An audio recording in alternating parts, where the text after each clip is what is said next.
Today from today onwards, on every Friday, on every alternate Friday, we are going to research seminars by the faculty members.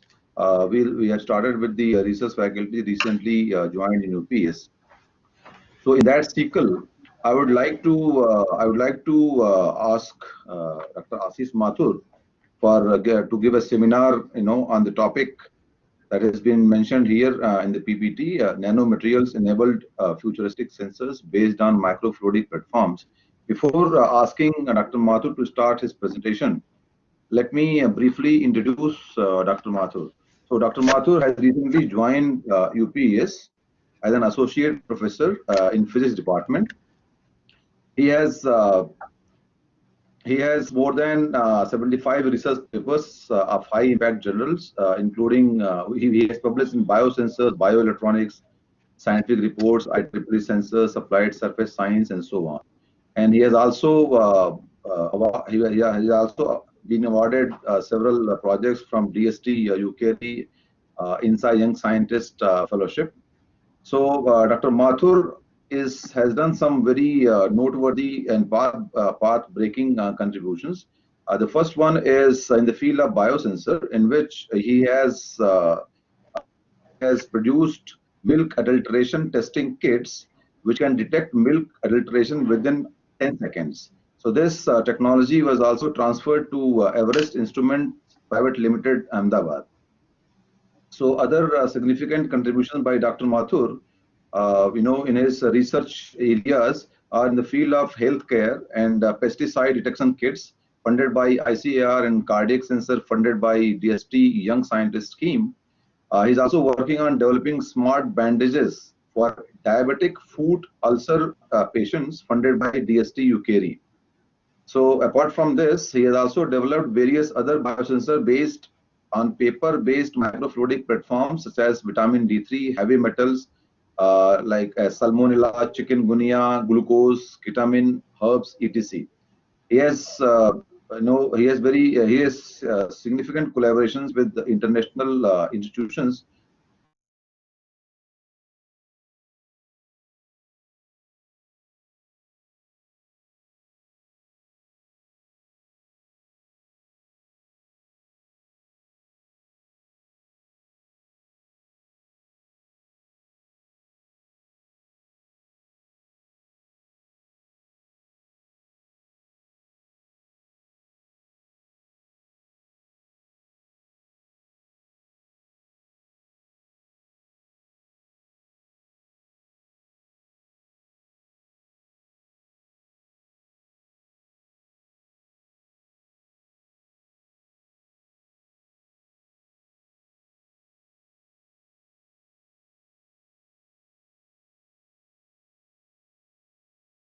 Uh, yeah, this is just a summarized view of what Dr.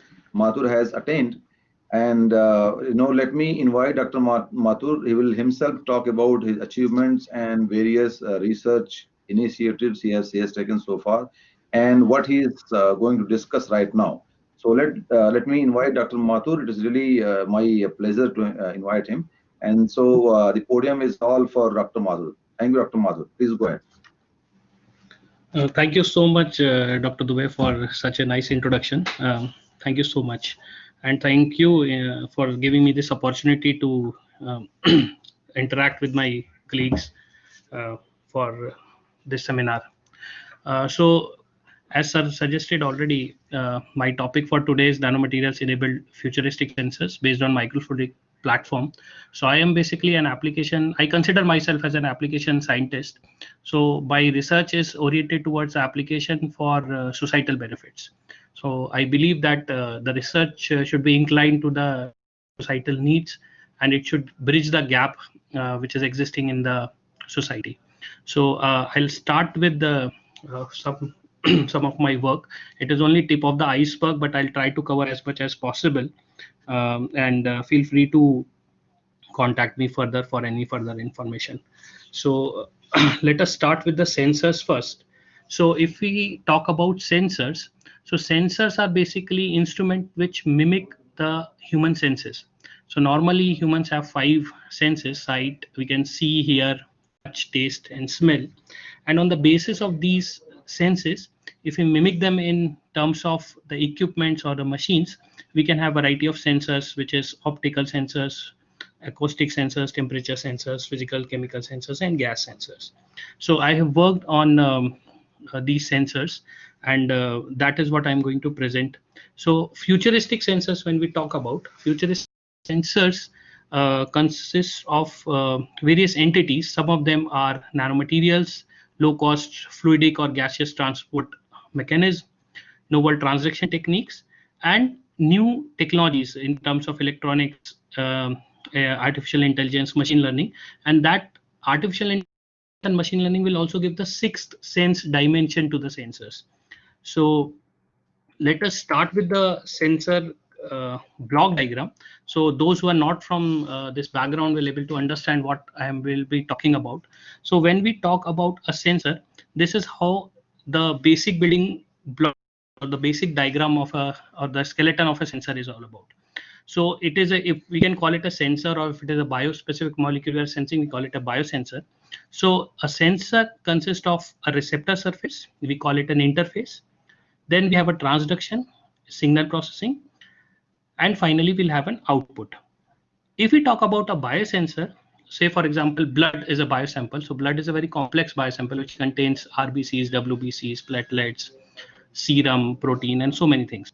So if we want to detect one particular analyte out of this blood, so we need to have a receptor at the interface, which is the bioreceptor surface. So that gives us the basic idea of what exactly. Just a sec. I got a message that my screen is not sharing. So let me just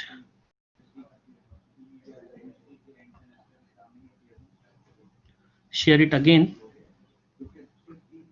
So is it visible now?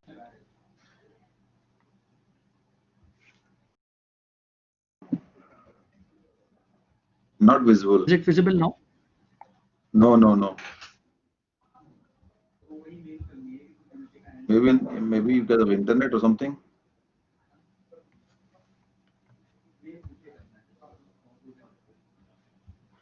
Yeah, now it is Just give visible. me a second. Now it is visible.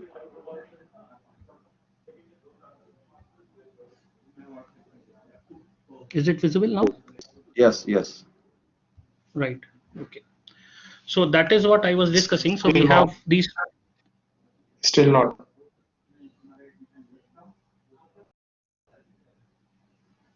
It is visible to me. It is visible to me. Yes, it's visible. Okay. All right. Please go ahead. So yeah, sorry about this technical glitch. So I hope it is visible now to everyone. So I was talking about these futuristic sensors. So the basic building blocks for futuristic sensors are nanomaterials, low-cost microfluidic platforms, novel transducers, electronics, artificial intelligence, and including machine learning and all. So if we have a biosensor or a sensor, for example, say the interface which is the first interaction with the outer world, is basically the receptor surface. And if we are targeting a specific biomolecule, that is known as bioreceptor. So if we want to say capture a particular particular molecule from blood, then we have to have a receptor molecule for that specific entity on the surface of this sensor. That will give the selectivity or a specificity for that particular sensor. So once the biosample will interact with the interface or the bioreceptor, that phenomena is called biorecognition or recognition. Further, it is the next stage is transduction, where we convert one form of energy into different form. And then if it is required, then we process the signal, amplify the signal, storage or whatever. And then finally we'll have an output, which can be in form of display, buzzer, light, whatever it is. So that is basically the crux of a sensor or a biosensor, for example's sake. So what we as a nanotechnologist are interested in is to make the bioreceptor surface interactive and highly selective, so that the sensor which we will produce gives very good response. So the molecule target for biosensors are basically antibody, enzymes, DNA, cells, and MIP, which I will be discussing one by one. And there are various transaction techniques which are used. In today's lecture, I will be focusing mainly on electrochemical biosensors. So why basically nanomaterials are used for sensors? So these are the characteristics for the sensor, which is high sensitivity, selectivity, response time, recovery time, and it should have low cost, and it should be simple to use as well. So with nanomaterials, we can get very high sensitivity, which is up to ppb parts per billion detection, and we'll have selectivity as I mentioned in earlier slides. And we'll have a very fast response time of few microseconds, few nanoseconds in certain cases, and very fast recovery time, which is in minutes. So there are a variety of applications for nanomaterials.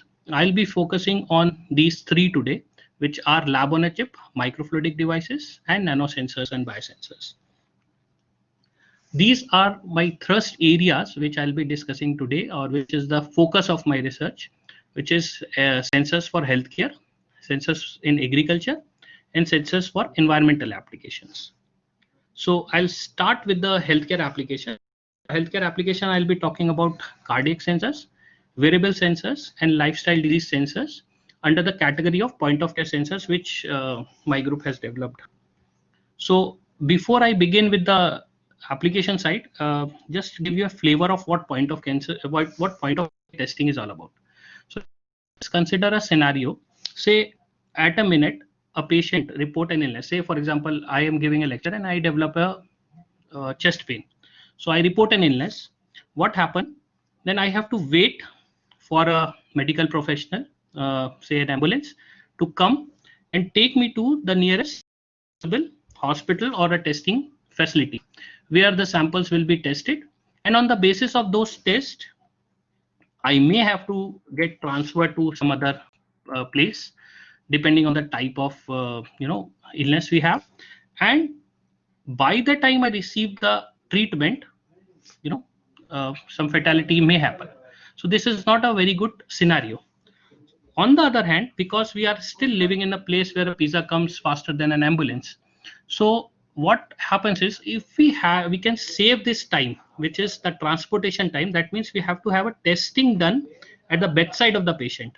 So if we consider scenario B, where a patient report an illness, and we somehow have a testing facility at the bedside of the patient. So rather than moving the patient to the hospital, we move the laboratory to the bedside of the patient.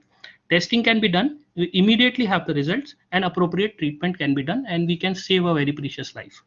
So that scenario B is point of care testing, what we consider it. That is what we are trying to build. So point of care sensors, if we talk about, may have these cartridges like single use disposable chips, which can be integrated to a handheld unit, and it can be calibrated. This is an optional step. If it is required in certain machines, then yes, otherwise it's an optional step.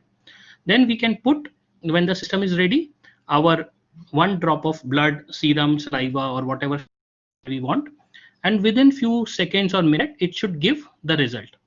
And not only the results, it should be capable of transferring the result to a remote PC. Say for example, in a ward of a hospital, the test can be done and results can be saved in a base station of a nurse or directly to the GP or the doctor.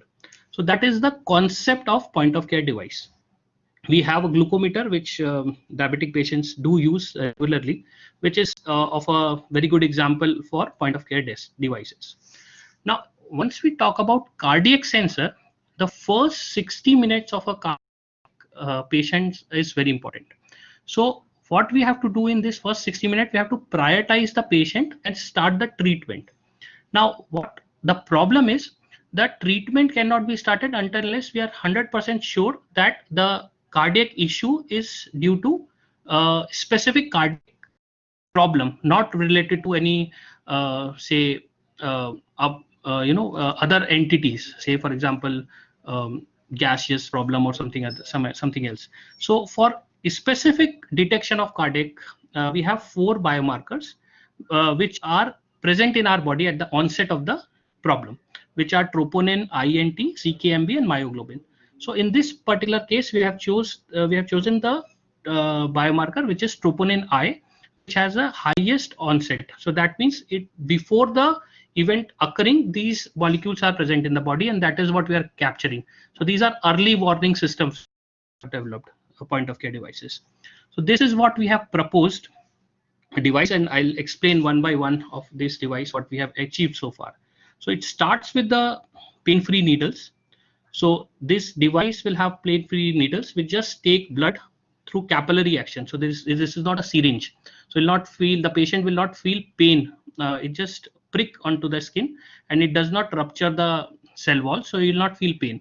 So these are micron-sized needles which we have developed, and it just take the blood through capillary action. Then blood goes through a microfluidic channel, and because the same blood, the whole blood we cannot use, so that is why the blood has to be filtered from. We have to filter out the blood. We have to filter out the RBCs and WBCs, because the information which we need is stored in the protein which is in the serum of the blood. So we have to separate out the serum. So this filtration will happen in the microfluidic channel itself. Then we'll have the biosensors which will detect specifically the cardiac biomarker, and the interface or electronics, as I explained in the previous slide, will be there, which captures the data or analyze the data and transmit the data. So this whole thing is very miniaturized. I'll show you the videos, and the individual sections are there which works for the whole device. So I'll start with the pain-free needle later on. So this device, if you compare the device existing in the market, so existing devices are mainly optical, and the response time, if you can see, is approximately 15 to 20 minutes. So if the first 60 minutes is important at the onset, so we cannot wait for 18 minutes for a machine to respond. So that is why the proposed device which we have fabricated will give the response within a minute. So that is why it is point of care device. So in few seconds only you will get a response. So we developed these pain-free needles through this microfabrication technique. So first, with the help of photolithography, we have developed a mask, and then by PDMS micromolding, we have developed this mask, right? Or we can say that this is a stencil, and then we have made this say composite of polystyrene with carbon nanomaterial, and then we pour it over this ring and leave it for overnight, or maybe 1 or 2 hours also if it is in the oven, and then peel it off. So we get these needle shaped structure. These are micro needles, and these are pain-free needles and hollow in this nature. And this for capturing the blood sample, as well as we have used it for uric acid detection as well, and we have published this data. So what I'm going today is to just showcase the applications what we have done. I'm not going into that much detail because of the limitation of time.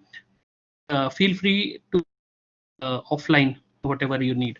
So this is the microfluidic device which we have fabricated. So the schematic which I have showed you earlier, this is the dimension of the device. So length is 2.5 centimeter, width is 1.5 centimeter, and depth is 30 micron. So this is just like a fingertip, you can see. And this, the flow is, the simulated blood is flowing through it, and see how quickly the blood can flow from inlet to outlet. And in between we can have the filters, I'll show you, and the sensors as well. So the filtration was done using carbon nanotubes. So carbon nanotubes is the two-dimensional basically say fibers of carbon which are in nano dimension. So we have developed these carbon nanotubes through conventional CVD method, which we have in UPS CIC facility as well, and these are vertically aligned carbon nanotubes, and then we treat it with oxygen plasma to chop off the head of the nanotube. So these are hollow tubes, right? So filtration can take place vertically, and also we have developed it pattern carbon nanotube, so the filtration can also be done horizontally. So these are the two ways where the blood can be filtered through carbon nanotubes. And this patterning was done using conventional photolithography technique, which is a lift-off technique with a photoresist and deposition system and then the CNT can be grown in variety of ways, in hollow shape, then in tubular shape, and whatever shape we can get these nanotubes made, pillars. Now we can also make it in large scale if it is required. These can be used for other purpose as well, but we have used particularly for filtration applications. So for a microfluidic channel, the substrate has to be polymeric because we need transparency as well. So what we have done is, because of the thermodynamic issues, carbon nanotubes cannot be grown on polymer because polymer have a glass transition temperature of 120 odd degrees. Carbon nanotube growth, we need temperature up to 700, 800 or 900 degrees. So it is not possible to grow nanotubes on polymeric substrate. So that is why we grow on silicon and then transferred it on polymeric substrate. So we grow it on silicon, put it upside down on a plastic PMMA surface, then put it upside down, heat it, and then apply the pressure using hot embossing system, and then lift off the silicon. And if you see before hot embossing, these are the array, patterned array, and this is pillar. So what we can see is before and after hot embossing, we have seen the Raman. So there is not much difference in the microstructure change, and you can see the vertical alignment is still intact. So that is how we can transfer vertical aligned CNT onto polymeric substrate. And then we have finally used it for filtration application as well.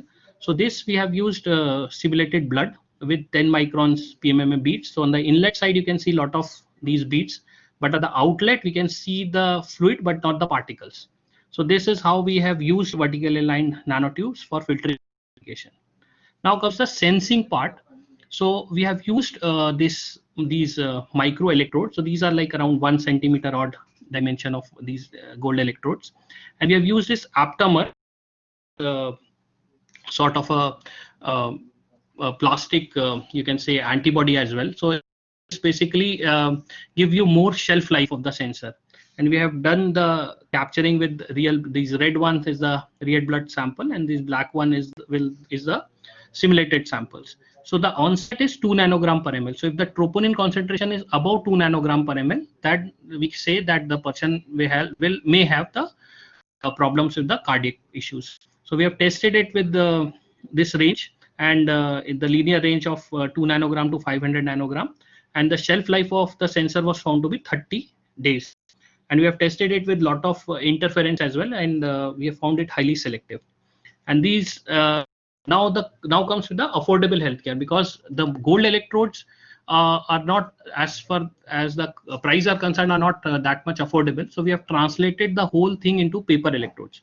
So these paper electrodes cost around 50 odd rupees, including the biomolecule and the nanomaterial, whereas the actual test cost is around 3,500 to 5,000 rupees.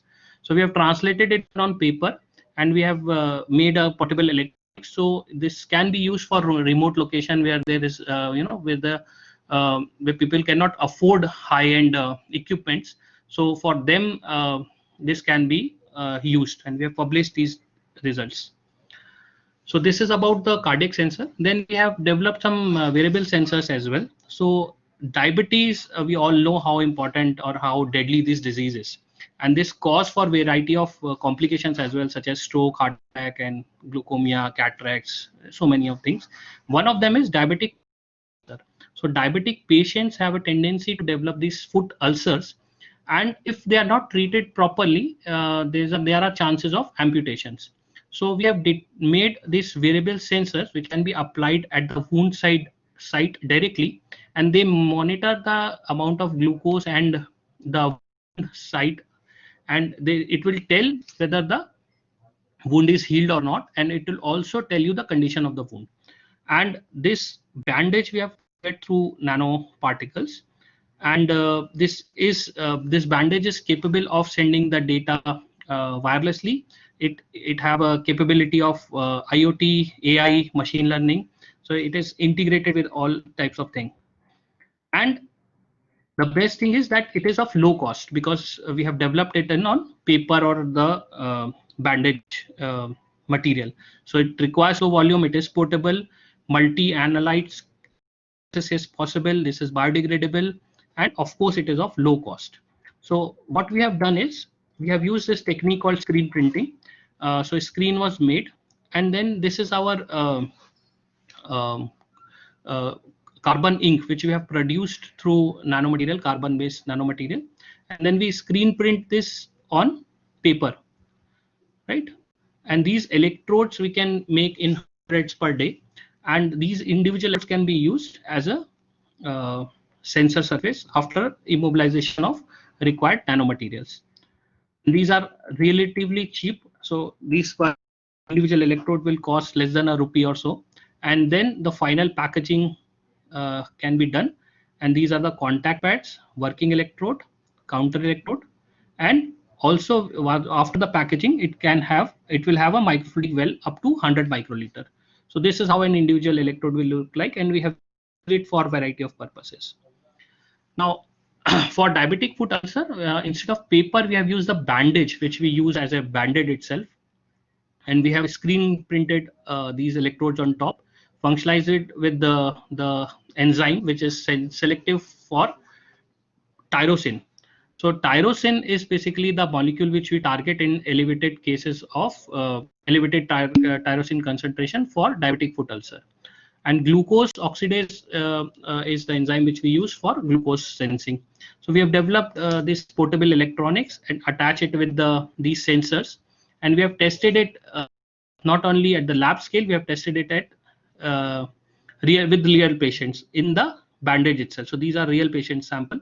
So this project is, as Sir said in the beginning, it's with DST UKD. So we have a UK partner, and these clinical trials were done there, and we have developed these electrodes as well as the portable electronics. So this electronics was done using a microcontroller, and we have tested it with the human samples, individual human samples at Belfast City Hospital, and also we have tested it with in our laboratory, and the results are matching very closely with the conventional techniques. So, and we have also developed it at the prototype level. Then apart from these paper electrodes, we have also used vertically aligned titania TiO2 nanotubes, and on top of these TiO2 nanotubes we have deposited graphene, further photo reduce it to reduce graphene oxide, and then we have optimized it for electrochemical biosensor using using the required enzyme tyrosinase, as I said, and that can also be, sorry.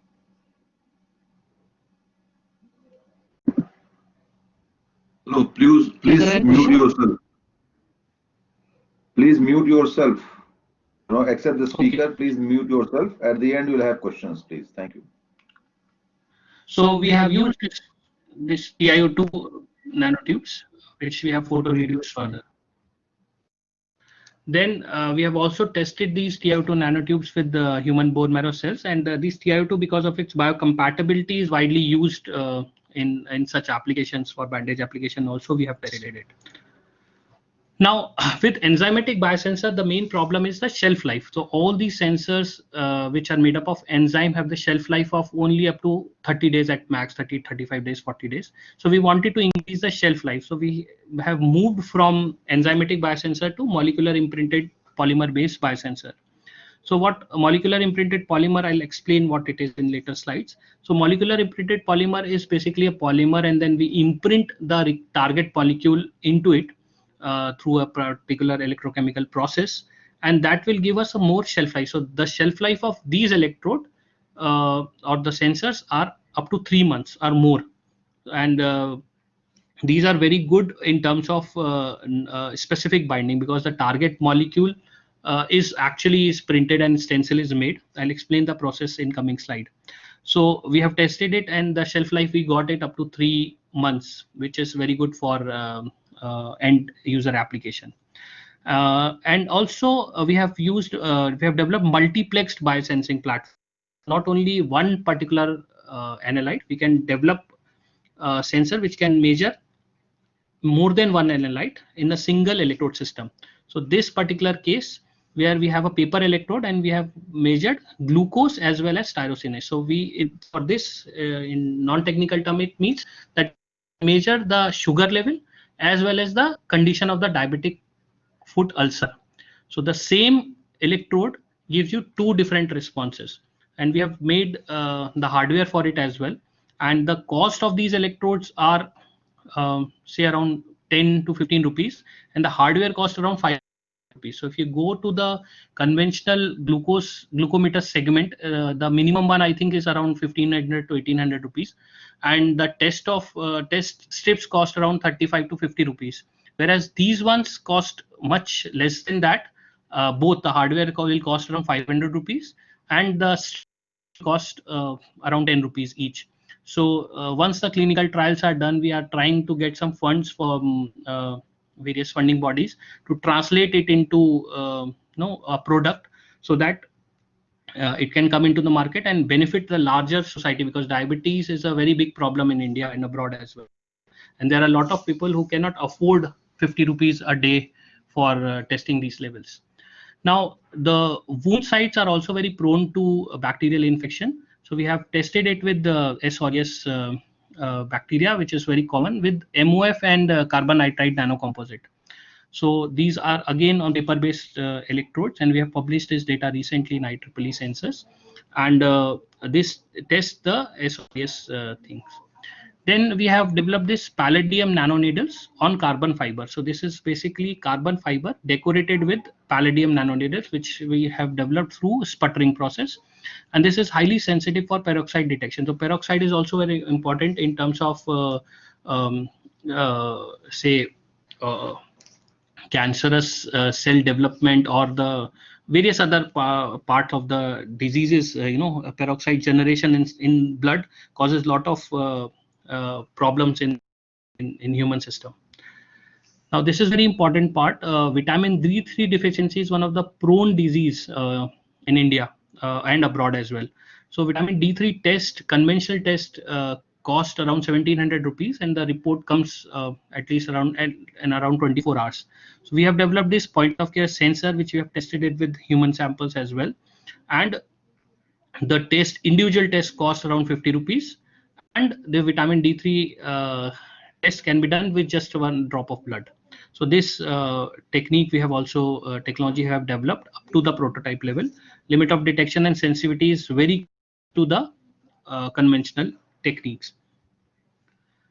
Then not only these are some of the lifestyle disease sensors. So diazepam is known as antidepressant drug. So there was a very famous case of a celebrity found dead in the hotel, and due to excessive intake of such chemicals. So this metabolize inside the body even after death. So there are very difficult to trace. So we have developed this biosensor which can detect such cases as well. Again, these are on papers, electrodes, so it can be detected very quickly and at very low cost. So this we have used silicon nanoparticles with the graphene nanocomposite. Women's safety we have also worked on. So ketamine is also known as day trade drug. So ketamine is a drug which, if given to a victim actually forgets what happened to her, and up to 24 hours the memory is not able to recall. So we have developed this sensor using nanozeolite graphene oxide nanoflakes. Again on paper electrodes, so it is very cheap to use, affordable, and it gives results within a minute. So again, it's platform technique. So all sensors, what I'm saying is just the electrode is changing, and the same bio platform can be used for point of care analysis. But we got the feedback from industry that it's difficult to trace that. It is fine. Once the victim is will come to the hospital, to the doctor, then it can be done. But what happened? How can you make something which a person can carry? So what we have done is we have made paper electrode itself. There is no actually electrode in it. The paper itself changes its color if the drug is present. So we have developed it. We have tested it with this drug. We have tested it with different alcoholic content. And what you do is just put this paper into that. If the drink is laced with any drug, so and then you have to click an image from a mobile app. If there is a contamination, then the mobile app will alert not to drink, and it will also send message to 5 of your selected contacts. So and then it will also track your GPS location and everything. So this is very helpful in women for women's safety. Then we move forward. Alprazolam is also one of the very important antidepressant. A lot of cases been reported. So we have developed for this as well biosensor, again on paper electrodes. Herpes is a viral infection, and it causes a lot of issues, and skin infection and a lot of other issues are there. Very painful as well, and hard to actually detect it. So we have developed nano sensor to for using zinc and silver nano composite to test the level of herpes. Again, it's a platform technique. Same the paper electrodes can be used for testing it. We have also made sensor for detecting dengue and chikungunya.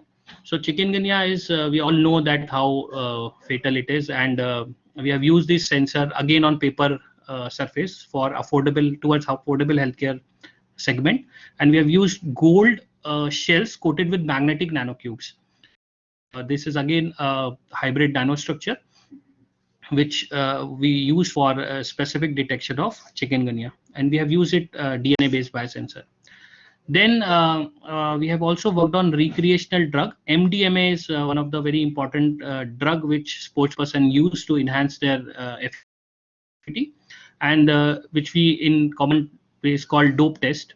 So normally the dope test takes the result will come in few days, and the sample has to be taken, and so what we have developed is a point of care sensor. So on site, on spot testing can be done. For this, we have used zinc oxide nanorods, which were hydrothermally synthesized to detect MDMA. Then we have also developed a sensor for norovirus specific DNA. So norovirus is a neonatal virus which actually affect infants, and it's a stomach infection can which leads to a lot of issues. So we have used graphitic carbon nitride nano molecule nano sensor again on paper. So these are all affordable healthcare solutions which for very important problems of the society. So the idea is to develop such sensors so that affordable healthcare can be given to the community which cannot afford the conventional methods of healthcare system. Now, after the healthcare, we come to the agriculture as a thrust area. So in agriculture, we developed sensors for pesticide detection, food packaging, food contamination sensors. So in sensors in agriculture are actually required in various stages, from production to processing to transport and to consumption. So we have developed sensor for most of the stages. So organophosphate are important, such as chlorpyrifos, malathion, and parathion, which are highly used even these days by a lot of farmers. We know why pesticides are used for obvious reason to for the for the pesticides for the pest basically, and there is no way of detecting it whether the food which you are taking have a pesticide or not. So what we have developed is a very simple to use point of care system. You just wash your vegetables, put a drop of water onto the sensor, and within few seconds it gives you the alarm whether the vegetable is affected by pesticide or not. And we have used metal organic framework in this case, and we have tested it with the live samples. So this project was granted by ICAR, and we have PUSA New Delhi as our partner as well.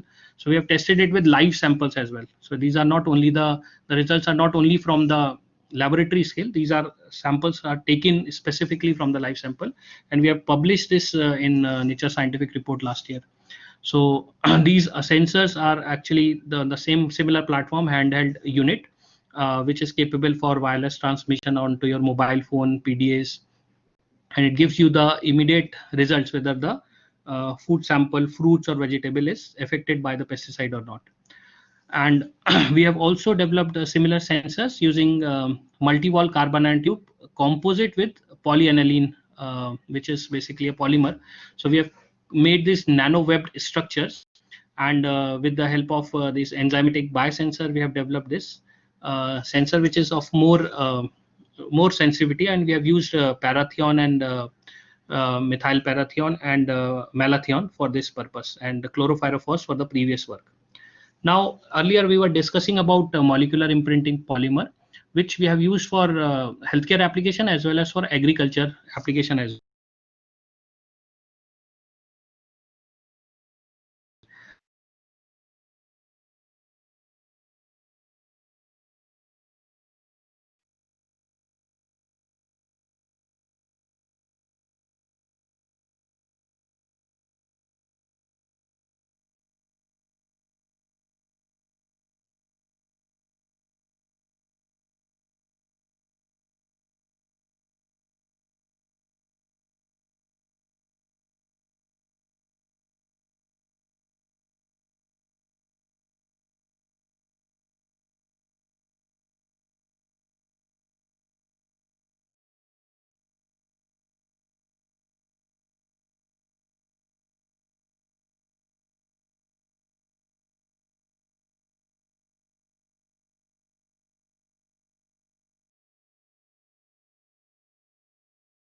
Very high as compared to the conventional enzymatic biosensors.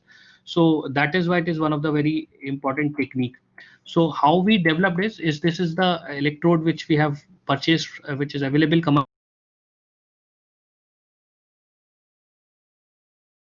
the pyrrole and chloropyrrole. Pyrrole is the monomer, and then chlorpyrifos is the target molecule which you want to target. And then we have immobilized the electrode deposited on the surface of the gold electrode, which is the diameter of this is around 1 millimeter. And then once it is deposited, we have removed the chlorpyrifos molecule. So we got the cavity, and this is known as molecular imprinted polymer.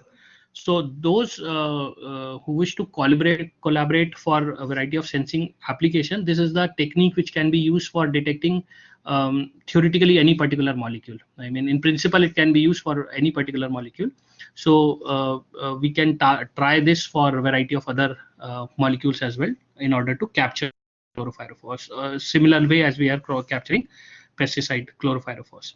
And the change in electrical signals will give us an indication whether the surface is ready or not. And we have done other characterization as well, such as contact angle, then AFM, SEM, which is hard to actually see the cavities because they are in nano dimension in SEM, and there are BET is another possible technique which can be used for thin film application. AFM and all we have used for detecting whether the cavities is produced or not. So the contact angle will give us an idea whether the surface is rough or smooth, and that will give us an estimation that the surface is ready for molecular imprinted polymer. And then we have tested it with chlorpyrifos, and these results are produced, published in ACS Omega last year. So I have included only last year papers in this presentation. So the selectivity, sensitivity, shelf life, interference, we have done everything. And see this shelf life of this is up to 3 months, which is quite good. Now, but these molecular imprinted polymers are not cheap. You know, these are these I mean, the cost of producing this is that easy. So we again moved back to our paper electrodes, and we have developed these paper electrodes for chlorpyrifos and other pesticide detection using MOF metal organic framework. These are again enzymatic biosensor, and we have developed this handheld device which can be used, which will give you the result within few seconds whether the pesticide is present or not present. So this is the video what is developed. So whatever you want to, this particular device is capable of detecting 2 of these pesticide, chlorpyrifos and parathion, and you can use this chip on as a PCB as well as on paper, or on both on the same machine. And these are 3D printed wells, micro wells, which contains the sample, and you click on what is required. It asks for the sample intake, and the cartridge is inserted as the same concept as I have explained. So once you drop it, the sample, it says whether the pesticide is present, not present, and we are in a process of optimizing it in a way that it will give you the quantitative analysis, how much pesticide is present or not. So this particular device is very relatively cheap, around 500 odd rupees. We can put it in the market, and we are trying funds to get it to translate it into the industry. Now, Salmonella is one of the major bacteria which causes food poisoning. So, in agriculture or in this food or healthcare application, this is also one of the important parameter, because every after every few days or months we see a lot of news that some children suffer due to food poisoning, or some particular people are suffering from food poisoning. So this is the sensor which can be used at the site of the if the food is serving. So just put a drop of food and then it will give you the result whether the Salmonella bacteria is present or not. Again, this is on paper, so these are highly affordable and easy to use. Then S. aureus again is can also be used in agriculture. S. aureus agriculture and food samples, so this can also be tested. So this is also, and then also we have done work on Listeria monocytogenes, which is again cause of foodborne diseases. This is the milk adulteration test kit. Initially, Santosh sir was asking. So this we have transferred to our industry. Because of the NDA, I'm not going to talk more about it, but we can discuss it offline. These are the paper electrodes, not electrodes actually. These are the paper-based microfluidic channel. These individual chips, Y-shaped ones are there. You just put one drop of milk here. This is the inlet, and you can detect whether the milk sample is contaminated with starch or detergent. So it changes its color. So if you have starch, it colors into color will change, and if you have a detergent, the color will change. And then we also have given the shade card. So the shade card will give you the concentration of the adulterant. Adulterant is present, you can match it with shade card and get to know whether the milk is adulterated or not. So this is less than ₹1 actually. So for 2 adulterants, if somebody wants to detect quickly, so this is one of the solution. Then we have also worked on environmental sensors, which are basically microplastics and heavy metals. So for microplastics, we have used dibenzophenone. So microplastic contamination is one of the major contamination these days in water bodies, and it causes endocrine disruption in kids, kidney malfunction in adults. We have seen a lot of issues like that recently in news. So dibenzophenone we have targeted using MnO2 nanofibers, and again it's a platform technology, similar chips, and then specific sensors can be made for variety of purposes. We have tested arsenic in water as well, and we have also tested lead in water. So arsenic, lead, pesticide, and microplastic. We have made sensors for all of them. Now we are targeting real site analysis. We have done some work on Yamuna River. Now we are targeting more to be done in variety of places. So these are the things which we are doing in different segments. So here we have also petroleum department. So we have also made sensors for fuel adulteration. So if the fuel is adulterated with the ethanol or the sensor can distinguish between them and give you result within 30 seconds, and it requires only 10 ml of the solution. So this is what we have developed. People also have allergy to relevant drugs, so we are working on making a sensor where the allergy can be a person's allergy for a specific drug can be sensed before the drug can be given to the person. Alcohol detection is also one of the important parameters. So we are working with carbon nanotubes to detect alcohol. So the idea is to check driving cases.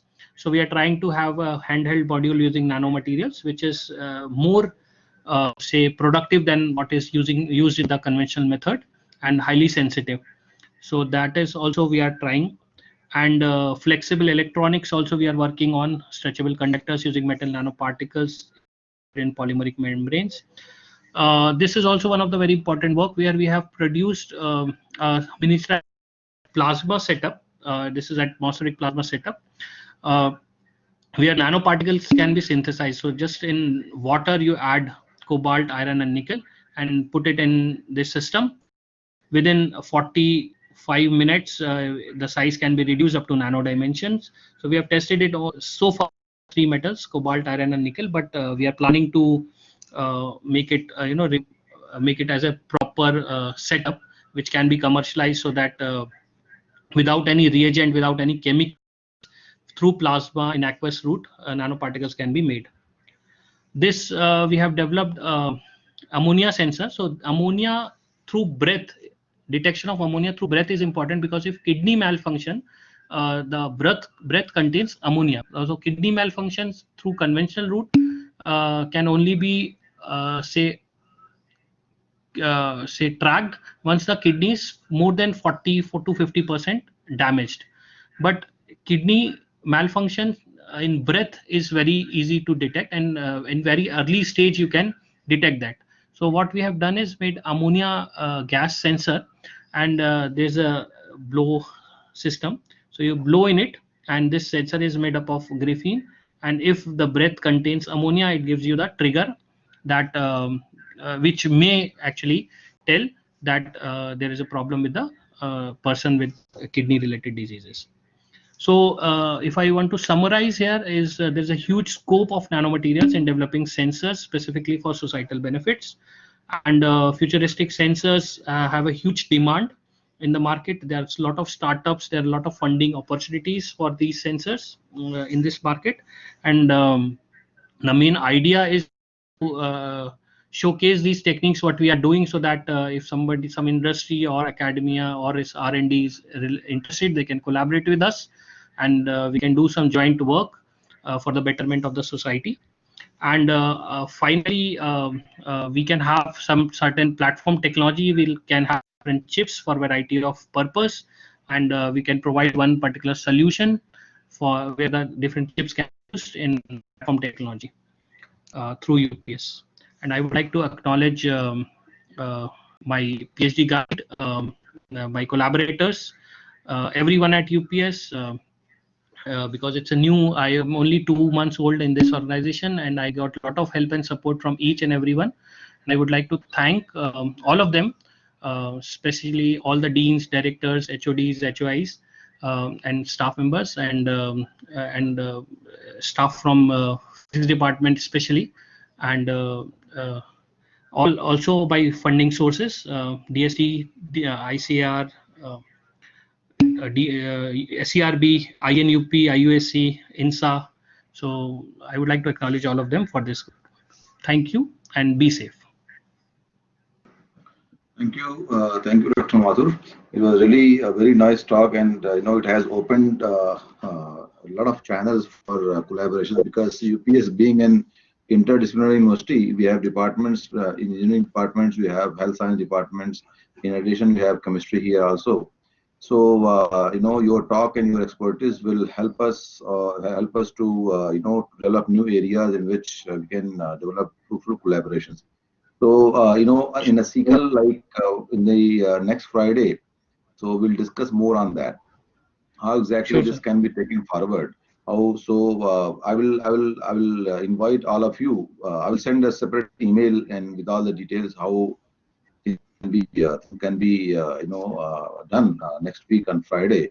Next week on Friday will be a brainstorming session on what we have, what Dr. Mathur has discussed so far. And Dr. Mathur will share the PPT, and I will share the PPT with you, so that you can have the idea, what exactly he has done, and where exactly we can collaborate. What are the mutual areas or regions where you can collaborate. So I have got some questions from the colleagues, fellow colleagues. I will read one by one, and then Dr. Mathur can answer. One question has come from Saurav Sen. He's asking how to screen print the carbon ink. How to screen print the carbon ink? Okay, so I've explained the procedure. So we have a screen specifically made at the size of these electrodes, shape and size of these electrodes. So these screens can be made if you have nano dimension or submicron dimension, can be made through photolithography or some other fabrication technique. But these ones are bigger electrodes. So we have used the facility at JNU, New Delhi. and there is a shop which makes such screens. If you give them the structure of these, the whatever structure you want, and then the carbon ink we have produced ourselves. And then it can be screen printed through this simple process. Screen printing is not that difficult. You can find a lot of videos, or I can, if you come to me, I'll explain it to you in person as well. Yeah, so Saurav, if you have any follow-up questions, you can ask right now. Otherwise, you can come to Dr. Mathur anytime you want. Dr. Mathur, Sure. you know, the location of Dr. Mathur is Physics Department, Block 1, second floor. If you don't have any follow-up questions, then I can move ahead to next question. It's from Dr. Ravi Gunupuru. He's asking, what is the limit of detection for chloropyrifos? Okay. I don't know if I correct. Yeah. This is absolutely right pronunciation, sir. So chloropyrifos, depending on what say system you are using. So for example, enzymatic sensors have different LOD, and MIP will have different LODs. So these papers are there. You can check the exact value of LODs through them. I don't remember as top of my head as of now, but we got up to nanomolar to femtomolar. Okay, up to femtomolar, sir. You got Yes. LOD up to Yes. femto. Femtomolar, yeah. Okay. Thank you, sir. Okay, so next question is from Dr. Mandal. Dr. Mandal is asking, what is the limit of detection of, is this chip is capable of detecting adulterant types? Which particular one? Milk one? This chip, Dr. Mandal, can you ask again? Thank you, Dr. Mathur, for nice talk. Yeah, my question is that chip capable of measuring analytes type? Means suppose various adulterant molecules, okay? Which particular one do you think of? Milk one? Suppose in milk, suppose skim milk. Yeah, suppose it contains various molecules, the apparent nitromolecules for protein content, etc. Will it give you just simply adulterant? No, it will give you the adulterant only, not the composition of it. So if it, let's say, if it is starch, it will give you the starch value, detergent value, heavy metal, then heavy metal value. So it will only, it's sort of an indication only. Yeah. It will not give you the quantitative value as of now. Okay. Yeah.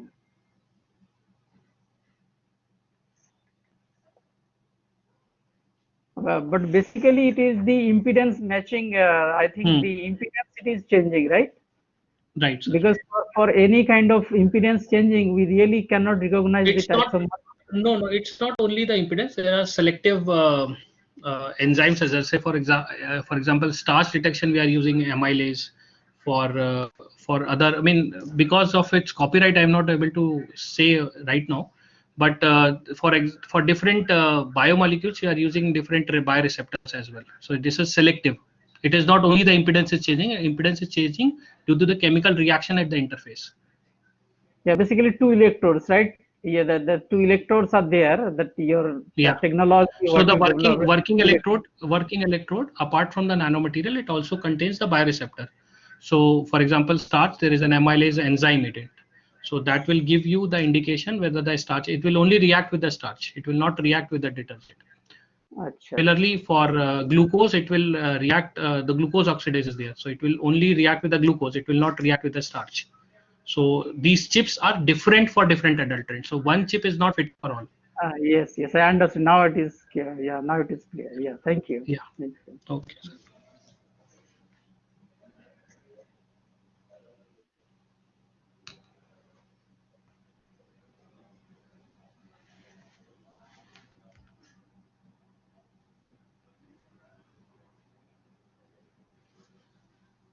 Hello.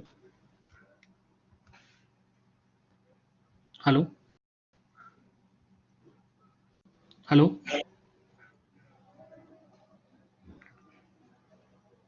Hello. I think Dubey sir is disconnected now. So yeah, now I am reconnected. Sorry for this glitch. Basically, I don't know why my screen got hanged. Okay. So there is a question from Manjeet. Can I have that 1 rupee chip? I think this demand might come from all the faculty members, because you have done so in a very fantastic job, especially with the milk detection. And everybody is taking milk from Gwala and so and other places. Yeah. So if you Sure, can sir. provide, yeah, I mean 1 rupee kit, 1 rupee is a very small, minuscule amount of money. You can have this I'll provide sensor. for free to all of Yeah, you once I set up the lab and make them in bulk. yeah. There is a question from Ratnesh, Dr. Ratnesh Pandey. What MOF were used for sensing Okay. pesticides? Okay, so we use 3 particular MF. So this particular work we have used Z1200, so it's a zinc-based MOF. We bought it commercially, so we have not synthesized it. So we have used 3 different MOFs: Z1200, F300, and C300. So one is iron, one is zinc, and one is copper. So, but this one, the scientific report work is of Z1200. Ratnesh, you have any follow-up questions you can ask? Hello, Ratnesh. I think Ratnesh is not there. So, No problem, Dr. sir. I'll meet him personally. Yeah. Yeah, there is one more question from Dr. Manish Gupta. He's asking, is it possible to detect antigens? Yeah, sure. Why not? I mean, the cardiac one was antibody antigen based biosensor. I've showed lot of antibody antigen based biosensors. Okay.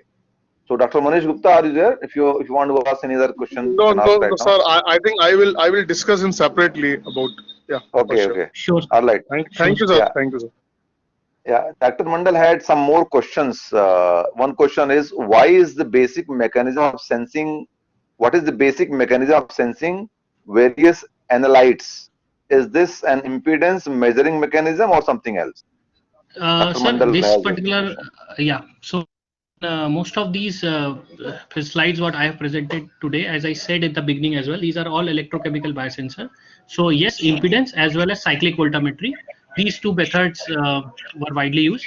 So we have used methods such as amperometric in certain cases. We have used certain in voltammetric. Certain cases we have used impedometric as well.